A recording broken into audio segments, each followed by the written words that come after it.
মাটির তলার শুদ্ধ জল খান, কোলা খাবেন না, কোকাকোলা, পেপসি। না, ওয়াটার মানে জল, মানে জল এন্ড জল, এক্স্যাক্টলি, নট কার্বনেট।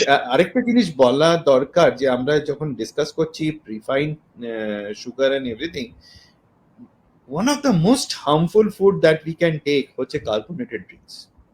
এই carbonated drink is very bad for health, জেনে রাখবেন।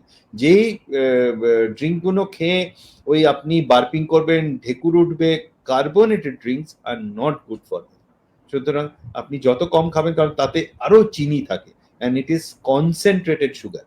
অনেকে বলে যে আমি কোক খাই না, ডায়েট কোক খাই, অ্যান্ড আই টেল দেম যে দ্যাট ইজ মোর হার্মফুল। যে আপনি যে সুগারের কনস্টিটিউয়েন্টটা ওখানে আছে, that is even more harmful and some of them are carcinogenic, ওগুলো ক্যান্সার প্রডিউসিং। সো খাবেন না। ওখানে লেখাও থাকে যে pregnant women, children below 6 months of age should not consume.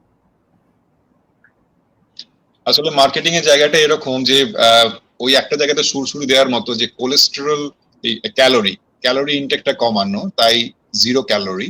কিন্তু 0 ক্যালোরির চক্করে যে আরো অন্য কি ক্ষতি হয়ে যাচ্ছে সেটা কিন্তু আমরা ভাবছি না। এটাই আমাদের দুর্ভাগ্য।